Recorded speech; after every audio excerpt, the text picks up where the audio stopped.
இல்லைங்க. அபிஷேகம் அப்படின்னா எப்படின்றத நான் உங்களுக்கு சொல்கிறேன் பாருங்கள். சாமுவேல் தீர்க்கதரிசியை குறித்து வேதத்தில் எழுதப்பட்டிருக்கு. என்ன அப்படின்னா, சாமுவேல் தீர்க்கதரிசியோட ஊர் ராமா அப்படின்ற ஒரு ஊர்.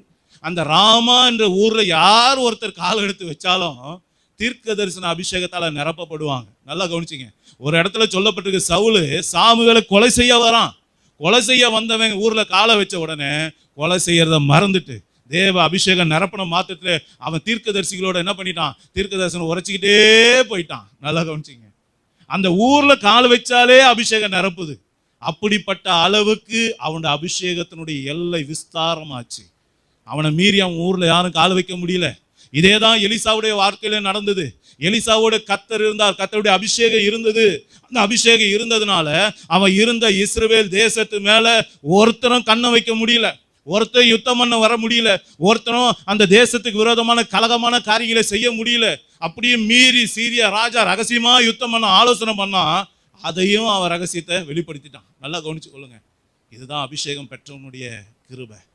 மோசே மேல கர்த்தருடைய அபிஷேகம் எப்படி இருந்தது? அவங்ககிட்ட இருந்த அபிஷேகத்தை கொஞ்சம் எடுத்து வச்சாரு யோசுவா. அவன் என்ன பண்ணான்? சூரியனே நிப்பாட்டிவிட்டான், சந்திரனே நிப்பாட்டிவிட்டான். கொஞ்சம் அபிஷேகம் தான் எடுத்து வச்சார். நல்லா கவனிங்க. அவங்ககிட்ட இருந்து கொஞ்சம் அபிஷேகத்தை எத்தனை பேருக்கு எடுத்து வச்சாரு? 70 பேருக்கு எடுத்து வச்சாரு. அப்ப இவனுடைய அபிஷேகத்தினுடைய அளவு எவ்வளவு பாருங்க. அப்ப இன்னைக்கு அருமையான தேவனுடைய பிள்ளைகளே, இன்னைக்கு தேவனுடைய அபிஷேகத்தை பெற்றுக்கொள்வதில் நாம போதுன்ற அளவுக்கு திருப்திக்குள்ள நம்ம வரக்கூடாது.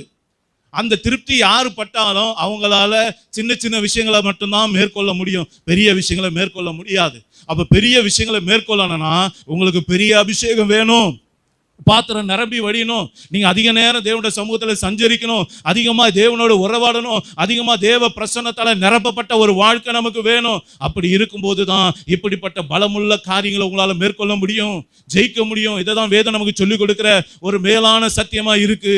அப்ப அருமையான தேவனுடைய பிள்ளைகளே, இன்றைக்கு ஆண்டவர் சொல்றாரு பாருங்க. இன்னொரு வசனத்தையும் நம்ம வாசிப்போம். ரோமர் 5ஆம் அதிகாரம் 20ஆம் வசனத்தை வாசிங்க. பக்கம் 213 புதிய ஏற்பாடு. மேலும் மீறுதல் பெருகும்படிக்கு நியாயப்பிரமாணம் வந்தது. அப்படி இருந்தும் பாவம் பெருகின இடத்தில் கிருபை அதிகமாய் பெருகிச்சு. நல்லா கவனிச்சீங்களா? பாவம் பெருகின இடத்துல என்ன பெருகிச்சா? கிருபை பெருகிச்சு. உன் போராட்டம் பெருகிச்சுன்னா உன் வல்லமை பெருகணுமா இல்லையா? உன் பிரச்சனை பெருகிச்சுன்னா உன் அபிஷேகம் பெருகணுமா இல்லையா? வசனம் அப்படிதானே சொல்லு. பாவம் பெருகும் போது கிருபையும் பெருகும்.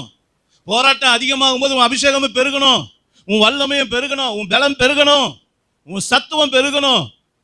ஆனால் அது மட்டும் பெருகவே மாட்டேங்குதே. யோசித்து பாருங்க. அது பெருகணும்.